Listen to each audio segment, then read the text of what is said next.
As far as the injuries go, we had a couple of them. So Xavier Worthy hurt his shoulder right early in the game, and then Tranquil, Bolton, and Gelati, but they all finished, and they should be okay as we go forward. I'd like to thank the people of Brazil here and for Sao Paulo for the hospitality. We didn't give all those fans that showed up the best show.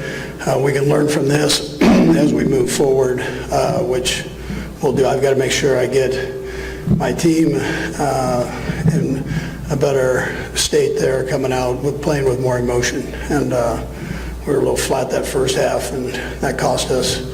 There were some good things in there, but again, we've got to make sure we take care of business with that, and that's my responsibility. So I'll leave it at that. If you have any questions, go ahead and fire away. Sam, but any indication for Xavier Worthy about the series? We'll know tomorrow once we get back and do an MRI. So. What did you evaluate the passing game?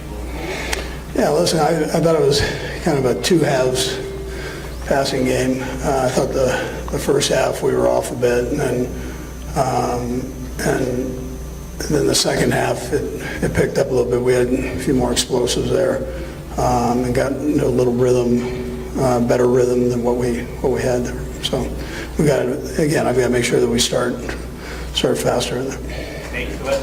Andy, to that point, you said the guys didn't have necessarily the emotion. Is there something that you noticed pretty early on, or do you think the Xavier injury had a role in that? Yeah, but listen, I expect more than that. I've got to make sure we come out with better emotion.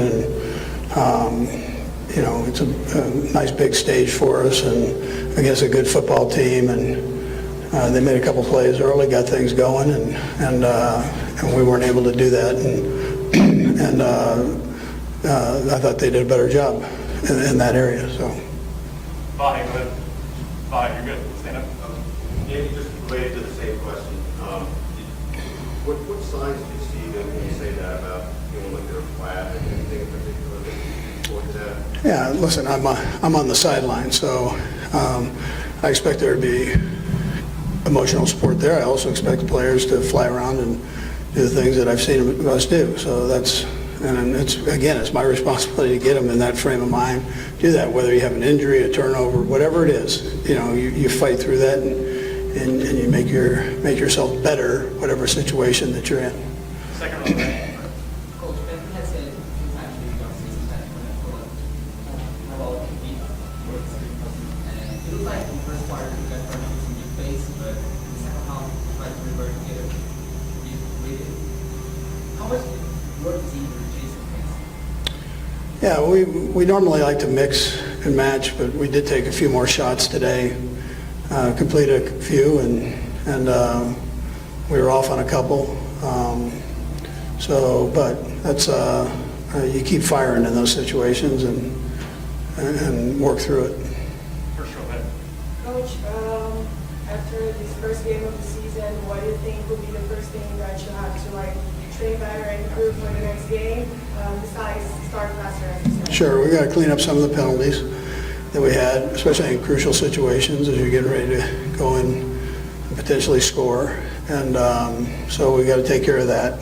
I expect more from our guys than that. And then there's some little mistakes here and there that we'll take care of too.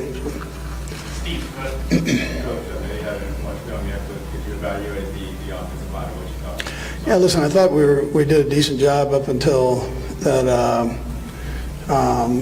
the last drive there. I thought there was pressure on Patrick when we had to throw the football. Just absolutely, and you got to bear down. That's again, got to be in a certain frame of mind to do that. It's a good learning experience. Up to that point, though, I thought they really handled it well. And what you saw from Josh Simmons?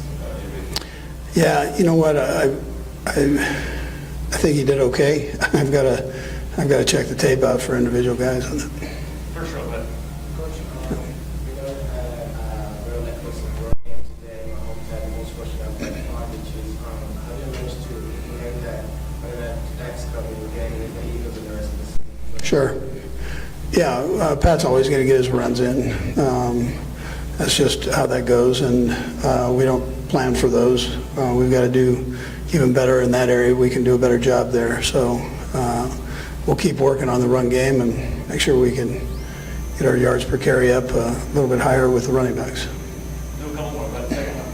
Coach, the Chiefs have played a few international games like Mexico City, London, Munich, now Brazil. I'd like to ask you what stood out about Brazil, about São Paulo, seeing the atmosphere in the stadium in relation to these other cities? Yeah, sure. Now listen, the people were phenomenal.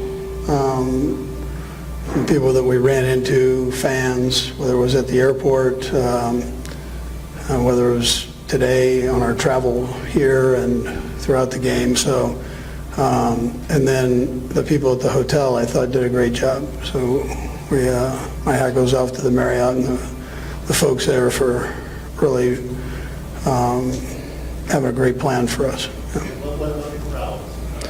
Yeah, that's what I was saying earlier. The crowd was great. Yeah, the crowd was great, passionate.